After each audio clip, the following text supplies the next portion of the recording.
आज हम लोग देख रहे हैं सिंपल आर्ट डायग्राम, यानी साधारण दंड आरेख कैसे बनता है ये आप लोगों को बतला रहा हूं।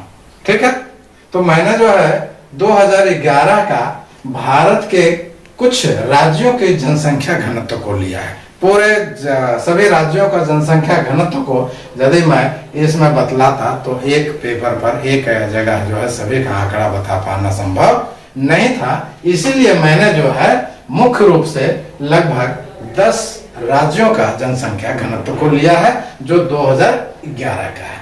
ठीक है, एक तरफ हमारा एक क्वेश्चन है, क्वेश्चन मैं ये दिया हूं, क्वेश्चन और भी हो सकता है, प्रोडक्शन का भी हो सकता है ना, और जो है आपका प्रति व्यक्ति आय का भी हो सकता है, आदि आदि कई प्रकार के प्रश्न हो सकते हैं। तो यहाँ हमने जो है जनसंख्या घनत्व को दिखाया 2001 के आधार 2011 के आधार पर। तो एक तरफ विभिन्न राज्यों को, जिसमें 10 प्रमुख राज्यों को मैंने दर्शाया और जनसंख्या घनत्व वर्ग किलोमीटर में दिखाया है कि बिहार में जो है हमारा प्रति वर्ग किलोमीटर में कितना जनसंख्या निवास करता है। तो यहाँ पर 1102 यानी 1102 व्यक्ति प्रति वर्ग किलोमीटर में निवास करते हैं। ठीक है, तो इस प्रकार से ये आपको दिख रहा है, सारे प्रश्न हैं। और यहाँ पर अब देखना है कि दंड आरेख बनाएंगे तो बनाएंगे कैसे। मैंने आपको पहले बना दिया, ये दिख रहा है आपके पास, ये बना दिया। क्या किया हमने, सबसे पहले एक जो है यहाँ क्षैतिज रेखा को लिया, ये सीधे हमने खींचा, और एक जो है हमने जो है ऊर्ध्वाधर रेखा को लिया, यानी हॉरिजॉन्टल एंड वर्टिकल लाइन को लिया, एक खड़ी लाइन को और दूसरा पड़ी लाइन को। और हमने सुविधा अनुसार जितना पेपर हमारा बोलता है, पेपर के अनुसार देखा कि हमारा आंकड़ा क्या कर रहा है। तो सबसे अधिकतम 1102 हमारा है यहाँ पर जनसंख्या घनत्व। तो पॉपुलेशन डेंसिटी हमारा सबसे हाईएस्ट और सबसे लोएस्ट को मैंने देखा, तो हाईएस्ट हमारा 1102 है। तो यहाँ हमने इसी को लेकर के एक जो है ग्राफ पर बनेगा और ये व्हाइट पेपर में बनेगा। हमारा ये नापा तोला नहीं है, मैंने एक अंदाज के आधार पर बना दिया है आपको। इसे हमने कितने भागों में बांट दिया, 12 बराबर भागों में बांट दिया, और एक भाग को हमने कितना मान दिया, 100 मान दिया। ठीक है, 100, 200, 300, 400, 500 इस तरह से करके हमने जो है मान दिया, और ये क्या कर लिया, 1100 मान लिया। समझ गए? इसे हम 100 भी मान सकते हैं, 100, 200, 300, 400, 500, यहाँ ये भी हम कर सकते हैं, है ना, क्योंकि 100, 200, 300, 400, 500, 600, 700, 800, 900 और 1000 है ना, ये जो हमारा 1200। क्लियर हो गया? अब क्या करते हैं, सबसे पहले बिहार को हमने देखा है कि कितना है, 1102। हमने स्केल की सहायता से, देखिए यहाँ 1000 है, ग्राफ पेपर पर आप देखेंगे तो इस प्रकार से आपको 10 छोटी लाइन इधर से और 10 छोटी लाइन इधर से जो है रहता है। ग्राफ पेपर देखा, उसमें जो है आपको 10-10 का, तो एक छोटी लाइन 0.1, 0.2, 0.3 इस प्रकार से 10 तक जाएगा, 10 छोटी लाइन जाएगा। इधर से भी आप जो है देखेंगे तो 10 छोटी लाइन होगी।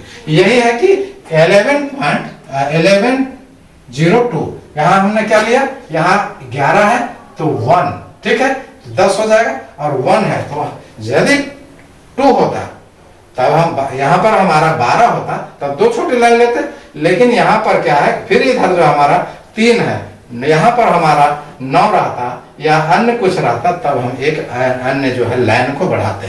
तो इसलिए हमने क्या किया, मात्र एक लाइन को 11 के बाद एक लाइन को हमने जो है यहाँ से ये खींचा, यहाँ से खींचा हमने, ये देख रहा है आपको, ये हमने जो है यहाँ से खींच दिया। चलिए, कुछ बड़ा हो गया था, खींचा, और क्या हुआ कि इसकी मोटाई को हमने रखा कि इसकी मोटाई इतनी रखनी चाहिए कि सारा ग्राफ हमारा ये बन जाए। मैं एक पहले समझा दे रहा हूं। तो सबसे पहले क्या किया, इधर हमने जो है हाशिया कहिए या स्पेस कहिए, कुछ हमने जो है जगह छोड़ा, क्योंकि जगह छोड़ेंगे तो प्रैक्टिकल हमारा सही बनेगा, इसलिए हमने एक छोड़ दिया है। अब क्या है कि स्केल की सहायता से, मेरे पास ये स्टिक है, क्योंकि स्केल इस पर बैठाएंगे तो सरक जाएगा, पकड़ाएगा नहीं, इसलिए स्टिक के माध्यम से मैं बतला रहा हूँ। तो क्या किया मैंने कि यहाँ से स्टिक की सहायता से यहाँ हमने जो है इससे जो है क्या कर दिया, 11 पर जो है काटा, और काट करके यहाँ हमने फिर क्या किया, इसे जो है सीधा जो है हमने यहाँ से लाइन को खींच दिया, ठीक है। और इसी आधार पर इतना पीछे हम छोड़े हैं और इतना जो है हम आगे ये मिला दिया। अब क्या कर दिया कि इसी में मैंने स्टेट का नाम लिख दिया है बिहार। अब यहाँ जो डेंसिटी है वो हमने लिख दिया है 1102। ये घनत्व, यहाँ ये प्रश्न है आपका। इससे क्या हुआ कि राज्य का भी नाम, यहाँ हमारा राज्य का नाम नहीं लिखा था, हमने ये लिख दिया है यहाँ से यहाँ तक, ये हमारे राज्य का नाम हो गया, स्टेट का नाम हो गया। तो अब क्या करना है हमें, यहाँ से हम लिखेंगे तो सभी के लिए जगह नहीं बचेगा, क्योंकि मेरा पेपर कम अलाउ कर रहा है। इसलिए हमने क्या किया कि इसी बॉक्स में लिख दिया, दिखेगा भी सुंदर और जो है स्पष्ट रूप से पढ़ा भी जा सकता है। इसलिए हमने क्या किया, बराबर का एक बॉक्स बना, इसमें ले लिया। फिर जो हमारा वेस्ट बंगाल का है, वेस्ट बंगाल में 1029 लिया, यानी 1029। तो यहाँ से 10 जो है, इसके बाद 3 छोटी लाइन को लिया, 3 छोटी लाइन को इसमें जो फिर यहाँ तक हमने किया। और जितना मोटाई इसकी है उतनी मोटाई इसकी लिए, ऐसा नहीं कि बीच में जो है पतला हो जाए, इधर मोटा हो जाए, ऊपर पतला हो जाए, ऐसे नहीं। जितने मोटे यहाँ पर इसकी मोटाई यहाँ है, बीच में भी है यहाँ, इसीलिए स्केल की सहायता से जब हम बनाते हैं तो बराबर की मोटाई आती है। क्लियर? तो हमने फिर जो है क्या किया, यहाँ जो है 1029 हमने यहाँ वैल्यू पुटअप किया, 1029, और यहाँ जो हमने इसे काटा और फिर क्या कर दिया, इसे सीधे हमने जो है क्या मिला दिया, ये मिला दिया हमने 1029। और फिर इसी प्रकार से सभी को हमने क्या कर दिया, जो हमारा वैल्यू दिया हुआ है केरल का 859, 859, 8 के बाद में 6 छोटे लाइन को हमने लिया और ये हमने जो है केरल को दिखाया। ठीक है, कुछ ऊंचा, कुछ जो है कम, कुछ ज्यादा हो सकता है, मेरा ग्राफ नहीं सही है क्योंकि हमने जो है एक अंदाज के आधार पर बनाया। तो यहाँ से 8 पॉइंट कितना है 59, तो हम जो है 8.6, 8 के बाद 6 छोटी लाइन को ग्राफ में लेंगे, इसीलिए हमने यहाँ से 8.6 को लिया है यहाँ। क्लियर? तो 859 ये हमारा हो गया। फिर हम इसमें यूपी उत्तर प्रदेश 828 है, तो 8 के बाद में 3 छोटी लाइन को लेंगे और यहाँ से हमने ये मिला दिया, ये काटा और फिर इसे जो है हमने यहाँ से बना दिया। ध्यान रहे, मैंने जितना ये चौड़ा लिया है इतना ये भी चौड़ा है, उतना ये भी चौड़ा है, उतना ये भी चौड़ा है, यहाँ भी उतना ही चौड़ा है, नीचे भी उतना ही चौड़ा है। और स्पेस जो है मेरा सबका बराबर छोड़ा हुआ, जितना स्पेस यहाँ छोड़ा हुआ उतना स्पेस यहाँ छोड़ा, वहां इतना हमारा यूपी के लिए छोड़े हम। फिर यहाँ पर देखते हैं हरियाणा का, हरियाणा का है 573, 573, तो 573 हमारा है, तो 573 के आने के 5.7 यहाँ से ले लिया। क्लियर? 573 यहाँ तक ले लिया, ये हमारा फिर यहाँ हो गया और इसी लाइन को हमने सीधे से मिला दिया। क्लियर है? यहाँ से मिला दिया हम इसे और फिर इधर से दोनों की मोटाई बराबर, ये 573। फिर तमिलनाडु है, तमिलनाडु का 555 है, तो 555, 5 लाइन यहाँ, 5 है यहाँ पर 5 और 1 2 3 4 5 और 5 यहाँ पर ले लिया। क्लियर हो गया? और इसे हमने काटा और फिर दोनों तरफ से जो है बराबर की मोटाई में मिला दिया। फिर हमारा पंजाब है 550, 550 में यहाँ ये भी 5 और फिर 5 लाइन लेंगे यहाँ छोटी लाइन ग्राफ के माध्यम से, और व्हाइट पेपर पर जो हमने मापा है तो 550 लिया और समान मोटाई में जितनी इसकी मोटाई लिए थे इसके लिए थे उतने लिए, और ये भी चौथाई जितना यहाँ छोड़े हैं यहाँ भी हमारा वही है किसी में भी।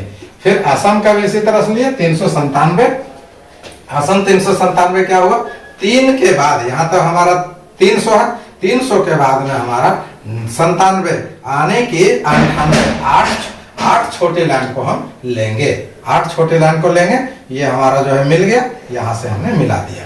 फिर महाराष्ट्र है 365, तो 365 365 यानी कि 3.7 हम 66 है, यानी 3.7 हम ले लेंगे, तो 3 के बाद में 6 छोटी लाइन हम ले लेंगे, 1 2 3 4 5 6। देखिए आपको जो है ये हमारा महाराष्ट्र का मिल गया हमारा। ठीक उसी प्रकार अंत में आंध्र प्रदेश का 308 है, तो 3 के बाद में एक छोटी लाइन को हम लेंगे, 8 है, यदि 10 होता तो हम ये फिर भी एक लेते और ये 8 है तो भी लिए, और इस प्रकार से हमने जो है ये मिला दिया। इधर राज्य को लिखा, जनसंख्या घनत्व वर्ग किलोमीटर में लिख दिया। आप चाहे तो स्केल भी आप इसे बना सकते हैं, ठीक है।